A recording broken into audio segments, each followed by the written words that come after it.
Alright, what's up? Tahir, and of course, welcome back to the channel. In fact, welcome to a brand new Call of Duty 2017 World War II video. Today, you and I are going to have a bit of a one-on-one discussion because in this video, I actually wanted to share my thoughts and opinions on Call of Duty 2017 so far. Go to hell.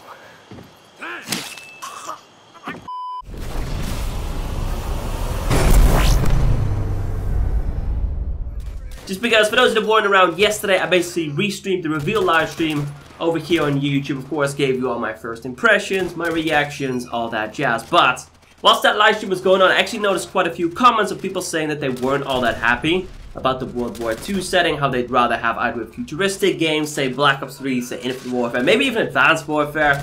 A lot of people would rather see another modern shooter, say MW2, MW3. Those are, of course, very popular. In fact, if I'm not mistaken, at this point in time, Modern Warfare 3 is still the most sold Call of Duty game to date. I think it's like 300,000 copies ahead of BO2.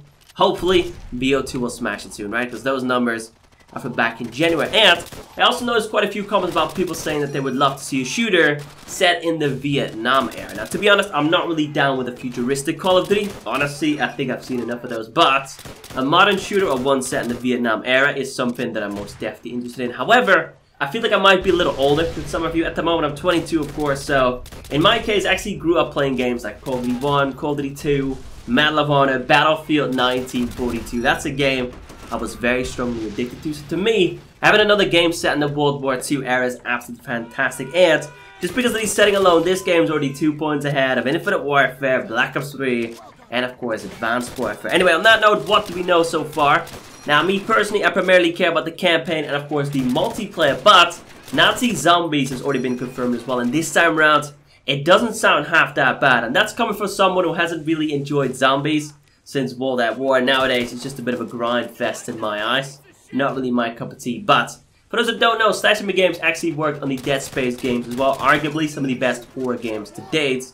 And Glenn Schofield actually said during the reveal live stream that they're going for a bit more of a horror vibe with this year's Nazi Zombies, which is something that I'm most definitely interested in. Of course, a different story from all the other ones we've seen before, separate cutscenes and everything. I'm just really looking forward to seeing how this plays out. Honestly, I personally hope it's completely different from all the Zombies modes we've seen so far, but I don't see him swaying too far, right? Anyway, on that note, the campaign. So, Slash Me Games has already revealed that we'll be playing as a 19-year-old from Texas named Ronald Red Daniels.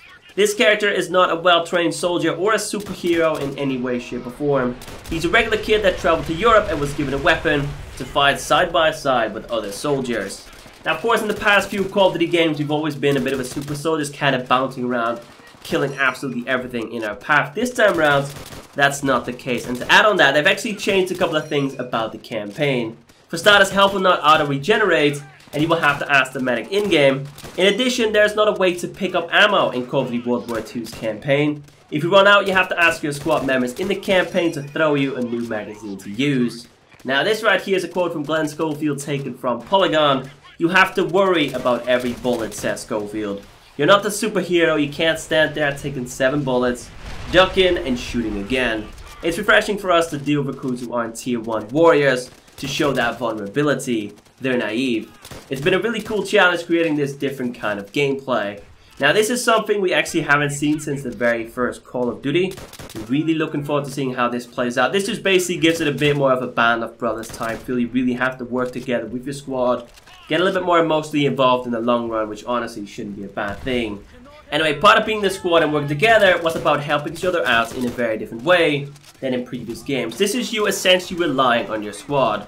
So that means when you're low on ammo, your squad can share ammo. When you're low on health, your medic can help you out. Certain members of your squad have certain attributes that can help you. And of course, if you are in proximity to one of your squad members and you need their help, then of course, you can ask for it by basically activating their ability. Now here's the kicker. It's also possible to lose squad members during battles, which will of course affect which abilities you might have available. It will also have an emotional impact on the characters itself. Anyway, again from Michael Schofield, yeah, there's a possibility of important members of your squad dying. You can be separated from guys with key abilities that would change how you play. If you're not with the ammo guy, for an example, then obviously your ability to replenish ammo is kind of diminished.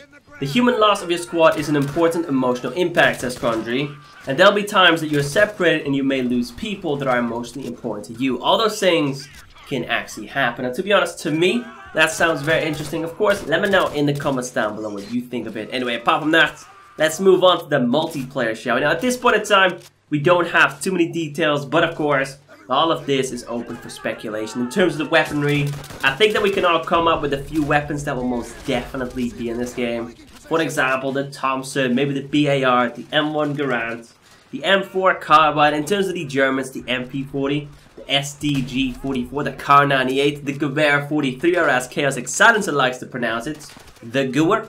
Alright, so that'll be in the game. Maybe the Russians will play a part, so in that case, we've got the PPSH, the Mosin gun. Actually, let's take a look at all the weapons that are confirmed for this game so far. Let's see. We are currently on PvPlive.net. Alright, so for starters, we have the Thompson submachine gun. Told you, that was a bit of a no-brainer. Next up, the Kar 98K. Now, this, for those who don't know, is actually a German bolt-action rifle. Now, I don't know how many of you actually played CoD WWII, but back in that game, essentially, you could take the scope off of sniper rifles and simply use the standard iron sights. I truly hope that this is once again the case, because quite frankly, that'd be hella dope. Let me put a bayonet in there as well. Anyway, next up, the M1918 BAR, essentially a support weapon, an American weapon, of course. Next up, what have we got? The M1 Bazooka. Honestly, couldn't care less about that. Hopefully, that's once again a perk and not a secondary, because in that case, it won't be as annoying. Of course, the M1 Garand, again, a bit of a no-brainer. What else? The MG42, of course, a German light machine gun. The M1903 Springfield, of course, the American sniper rifle. I actually remember using this gun a heck of a lot back in CoD WWII, back when sniping still felt rewarding. Next up, the Grease gun. Now, if I'm not mistaken, this one was primarily used by soldiers in the Armored Division. And if I'm not mistaken, that is it. But of course, also expect the Colt to return, the Luger, the Walter, all that jazz. Anyway, in terms of the multiplayer details that have already been announced, for starters, we have a new mode, which is called War. This right here is a narrative-driven mode that brings a gripping new layer of excitement to Axis versus Allies team play. Now, I personally been comparing this to operations from Battlefield 1, essentially all-out warfare, and in this case, it's 24 players versus 24 players. Now, that's something completely different and entirely new in the Call of Duty franchise, something that I'm definitely looking forward to. Anyway, next up, we have Divisions, a new approach to create a class and character customization as you enlist in a division and progress through the ranks. Now, I think this is a bit of a mixture between the class system in Destiny and, of course, the mission teams in Advanced Warfare. For an example, you could join the Airborne Division, the Armored Division, and a whole bunch more. And you stay with that division throughout your multiplayer lifespan, but let's just casually assume that if this is actually the case, that you'll also be able to make multiple characters, join different divisions, and of course check everything out. Anyway, next up, Headquarters, a brand new social feature of Call of Duty where you rally and interact with your fellow soldiers. Again, something that has been kind of taken from Destiny. Now, of course, Destiny is also owned by Activision, so technically it doesn't matter all that much. But again, we haven't seen something like this in Call of Duty before, but you can kind of compare this to, let's say, Destiny's Tower. Basically, in an interview with Games Radar, Michael Condrey stated that players will be able to showcase their achievements and more in the headquarters. Condrey says, imagine a Call of Duty space that provides that, anchors you in World War II, and continues your social engagement and your attachment to your avatar in a really transformational new space with other community members.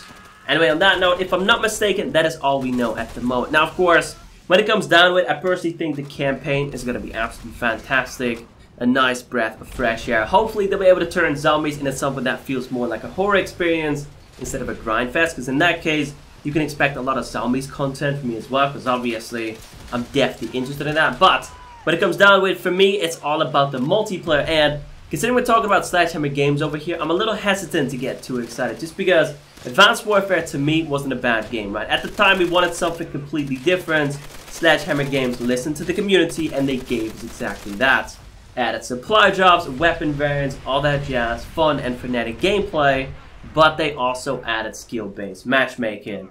Now, to be honest, that is the one thing that can absolutely make or break this game for me. See, I don't mind a challenge every now and then, but constantly playing against essentially 6 me's is just not really the way to go. In that case, every single match you play is an absolute try-hard fest, and at the end of it, you've got like a 1 KD, and I think that we can all agree that basically getting your kill streaks or your score streaks and absolutely demolishing the enemy team is by far the most enjoyable thing in Call of Duty, and essentially the one thing we all live for, especially those of us just like me that try to record good gameplays for YouTube. In that case, that's most definitely the way to go. But of course, simply let me know your thoughts and opinions about that down below. Again, A lot of people are going to give me crap for that, just like they did back in Advanced Warfare.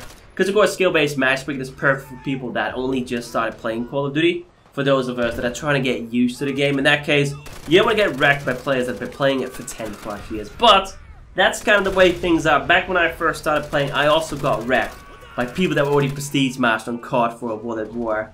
At the end of the day, if you want to beat them, honestly, you're just going to have to try to get better, because babying new players is not the way to go. Anyway, on that note, if you're hyped for Call of Duty 2017 World War II, then by all means, smash that like button.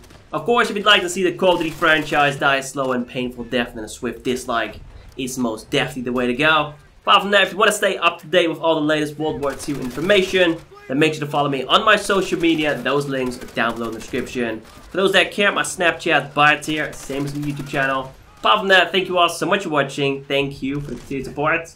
And of course, I will catch you all later. Take it easy.